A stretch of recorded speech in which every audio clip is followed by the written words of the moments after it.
Okay, here we are. Now, I have 5 pots of micro sword here that I'm going to use that as like a carpeting grassy look all along the front of the aquarium. I only have 2 pots of crypts up here on the table, but trust me, down below I've got, I don't know, a lot of pots. So what we have to do is get these guys out of the pot and pull the rock wool off, and so we have just the roots exposed and get them all ready to go, so we can get them in there and get them planted. So the first ones I'm going to plant are going to be this micro sword and all these crypts that I have. So let's go ahead and get started.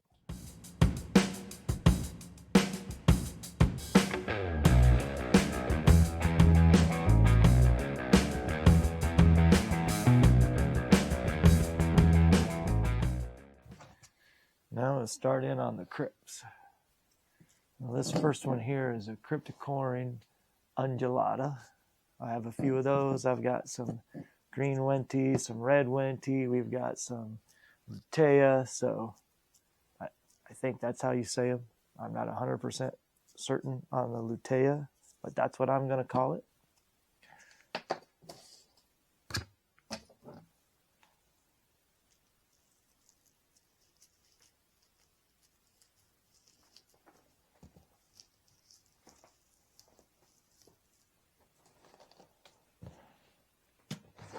And then a nifty little trick I've seen is people just using oh, that guy's broke.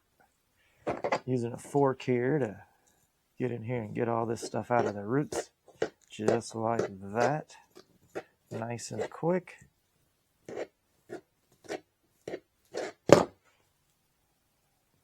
Works pretty well. Pretty well.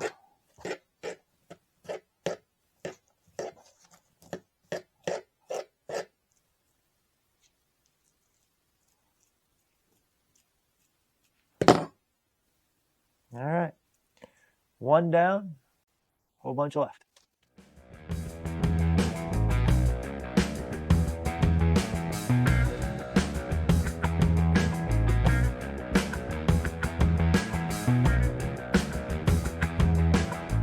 All right, the crypts and the micro sword are prepped. Let's get planting.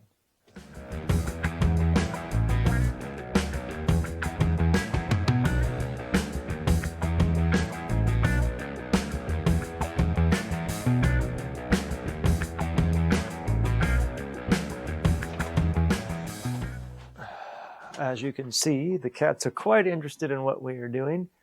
Mr. Sam is up here. He's fun to try to keep off the aquarium. So just got to deal with it when you have cats.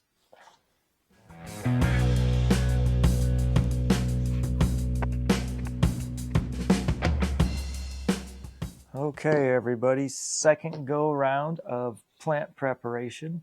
So right here we have couple different varieties of Java fern, just kind of some regular, and then we've got some tri-tip or trident,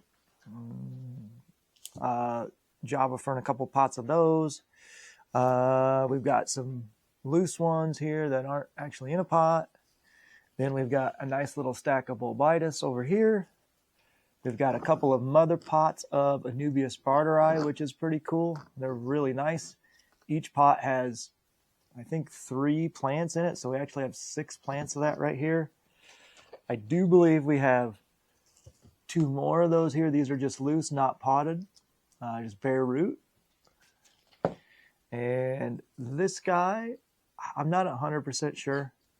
I think it is Hygrophila compact. I stuck that in there because it was on the ground next to it, and it looks kind of like it, but it's been in my holding tank for like 3 months, so it looks a little rough, and I'm not sure what it is. But I think I have that.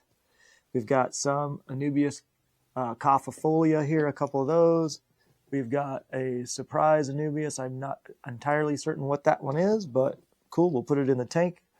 So this is basically the epiphyte setup, epiphyte lineup, with the exception of 2 things. This guy here, this is Cryptocorin spiralis, I believe. Nice tall plant, that'll look good in there.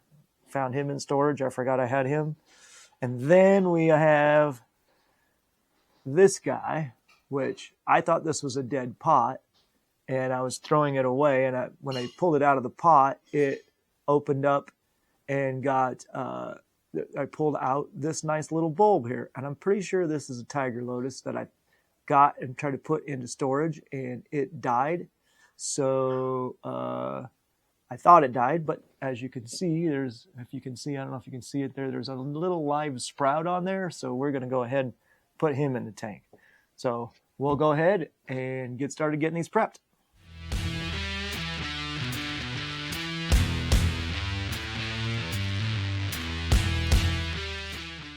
So we've got this anubias. I think this is a barteri.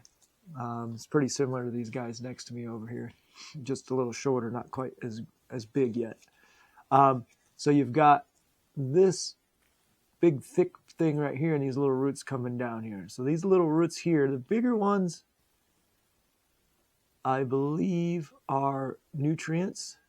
And then these little smaller ones, or maybe it's the other way, the smaller ones are grabbing nutrients. These bigger guys are looking to grab on to rocks and stuff, or wood or whatever, and hold down, because if you bury this rhizome in the gravel, your plant will die. This will rot and it'll die. So this has to be up out of your gravel. And you could put this on the gravel or the sand or whatever your substrate is, but you can only bury like a little bit of the roots. So it's kind of hard to get it to stay down there. So if you put a little super glue, I've had the best luck putting a little bit on a little part of the rhizome. You don't want to cover the whole rhizome up because the plant can't breathe and it'll die. But if you just put a little bit on the rhizome and you can super glue it to rock or wood or whatever, you can also take some string. I have this little baggie of string. This string actually dissolves in water. It's special aquarium plant dissolving thread that you can tie things down with, and it's green so it stays hidden. You can tie your plants down.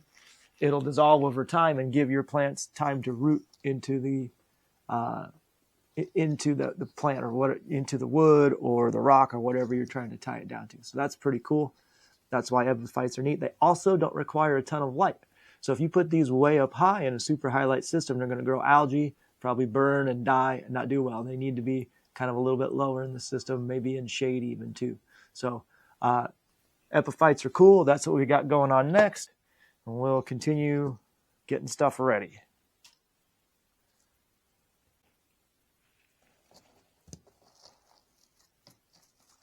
All right, here's another example of when you buy a potted plant, you're not buying just one plant necessarily. So as I'm taking this rock wool off, there's a plant. Here's a little tiny little plant. How many more do we have? What's the big surprise? How many more do we have? Oh yeah, there's another little plant. Well, there's another little plant. I didn't pull these apart. These were just in there all together in one, right? Here's another little plant. So out of that one pot, I got 1, 2, 3, 4, and a little tiny one. 5 different Java ferns out of one potted plant. So keep that in mind when you're buying it potted. Oh, it's a little bit more expensive. Well, not necessarily.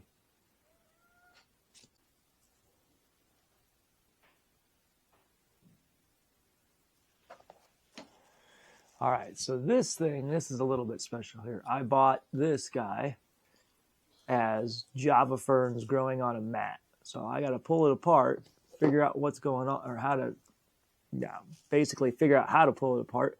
But there should be lots of Java fern plants in here.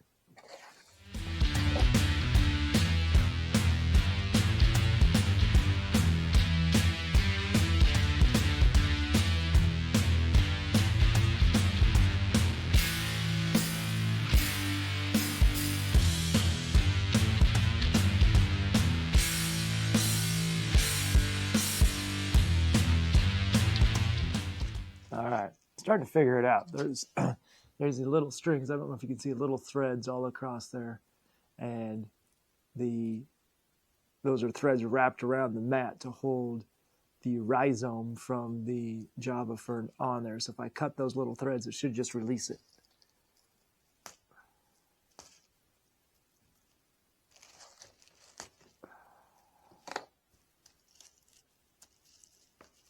Ideally.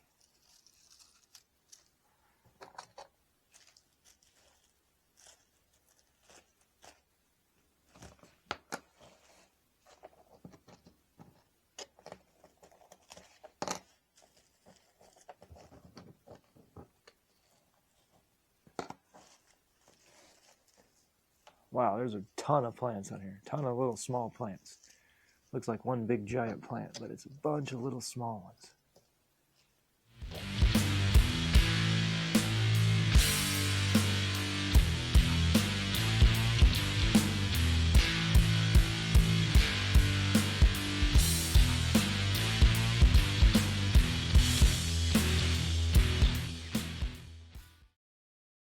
All right. That's the mat that it came on. It just had thread. It was just sewn like a needle and thread sewn, wrapped, pulled through, wrapped around, pulled through. It didn't even go all the way around the whole thing. It kind of went around the rhizome, down and through, and back around, and around the rhizome, down and through, all the way around. So I just cut that thread, and all these little plants came off. Let's count up how many plants we got here. So we got 1, 2, 3, 4,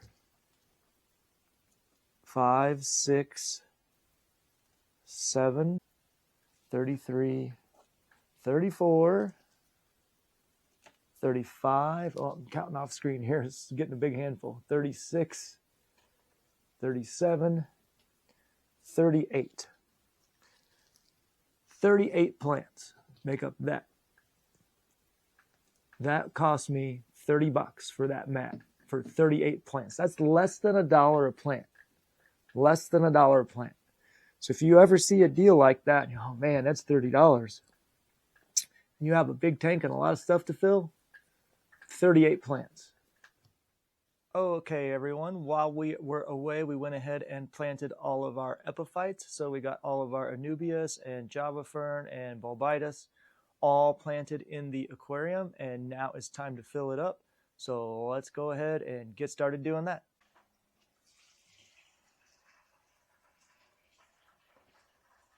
All right, and the little plate is down here in the bottom just to keep it from disturbing the sand. And we're getting a little disturbance as it is. Let's go ahead and see if we can't fix that here a little bit. See if that helps us out. So, yeah, it's moving it a little bit, but not horrible.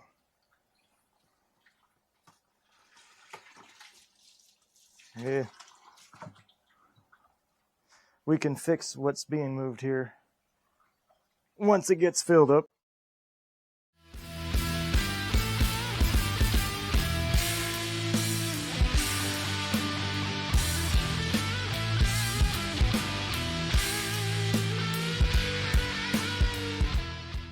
All right, everyone, it is the next day, and as you can see, the tank is behind me, and it is still about 2/3 full. The plants are all looking great. Today's agenda is to go ahead and get all of the stem plants planted and the swords, and basically get all the background plants in. We're going to fill it and then get the tank up and running. We've got quite a bit to do, so let's get started. We have some Amazon swords here, several of these red melons, I believe is what most of these are. I think we have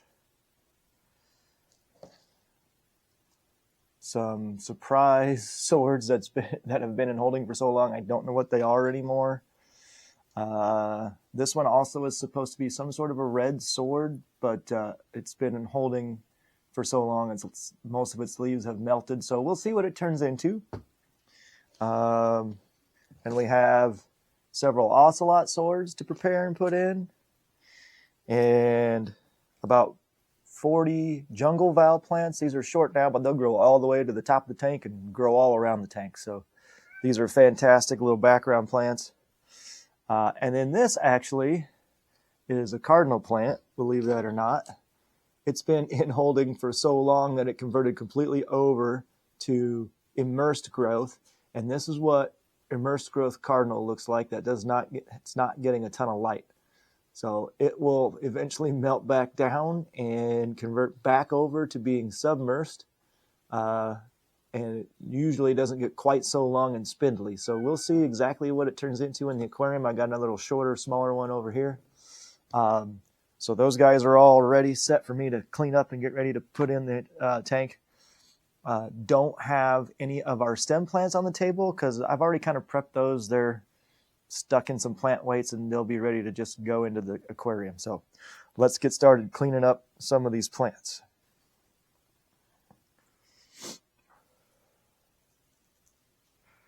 Oh, well, that was easy enough. Started to lose most of its root structure down inside of there. So plants cannot live indefinitely in shallow water holding tank, not getting proper fertilization. But you can keep plants pretty solidly, most of them, for a couple of months, just in a little holding tank, and they'll do just fine. This one has a little more root structure than that one did. All right.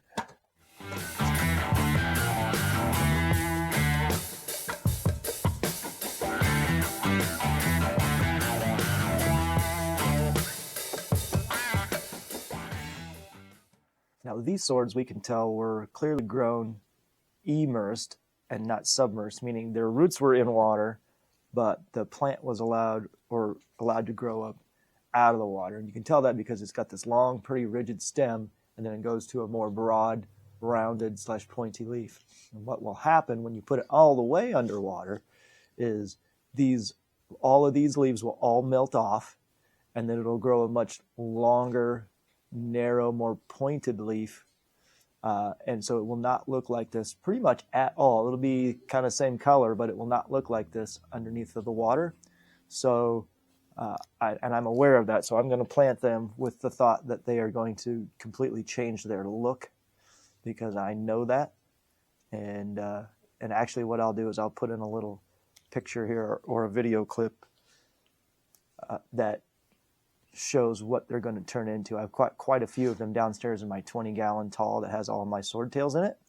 So I didn't get very many of these because anytime I want them, I have access to quite a few already submersed grown sword plants.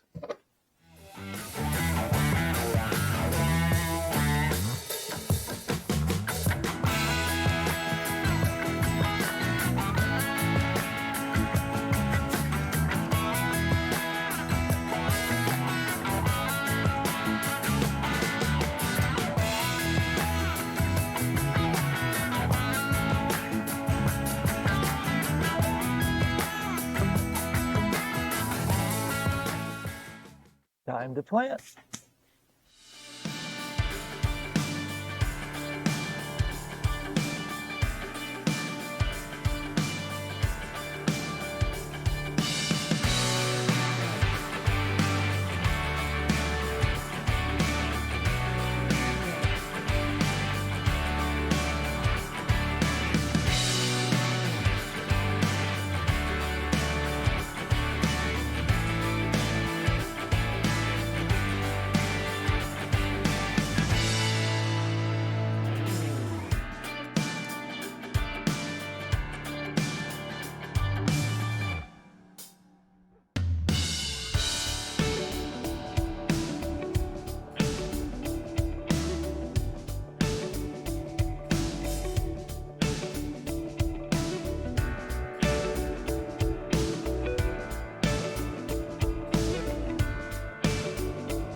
Okay, everything is planted. The only thing left to do is to attach the moss to these branches here kind of on the top that are still out of the water. So we're going to go ahead and do that. It did take this thread here. This is some green plant thread, aquarium thread that dissolves in the water over time. So I tied that in a loop around here, and I'm just going to wrap it around the moss as we put the moss on top, and have this whole branch here pretty much covered in moss. And then over time, the moss will attach itself to the branch, and the thread will dissolve and you won't be able to see it. So lots of work to do here. Let's get started.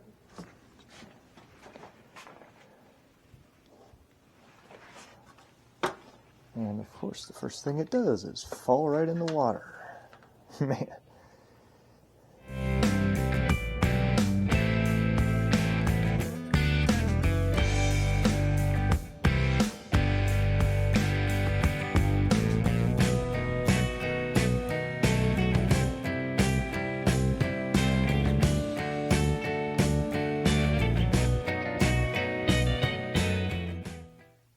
All that's left is to fill it up and turn it on.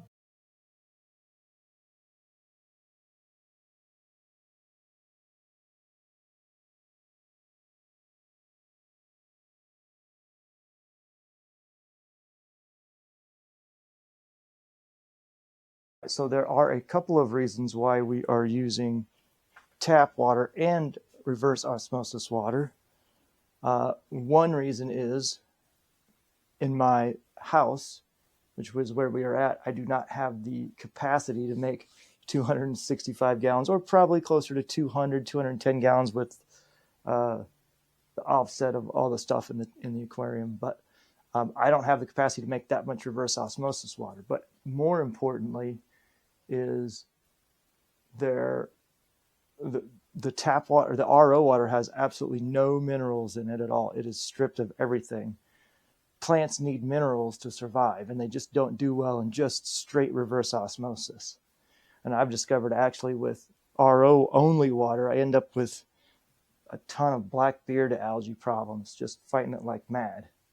And I've been practicing, in quotes, with a couple of tanks from some customers of mine, as well as a couple of my own tanks, mixing tap water with reverse osmosis water. And specifically the tap water where I live is actually very hard. So if I was to use all tap water, then I would have a problem with the pH being very high. Plants don't like super high pH, most of them, so it ends up being a problem for the plants that way. So if I mixed it, I can kind of keep that pH level down a little bit, add some minerals, some nutrients to the water, and everybody seems to be a lot happier. It seems to work a lot better. So we'll go ahead and continue filling it the rest of the way up. We have this baby filled. Now we're going to go ahead and put in our dechlorinator. I use Prime by Seachem. And although I only probably put maybe 80 gallons of tap water in here, I'm going to go ahead and dose for 250 gallons. It's not going to hurt anything at all. And then we have to turn on our pumps. I turned the heaters on already, so once we get the pumps turned on and a couple of other things, we'll be up and running.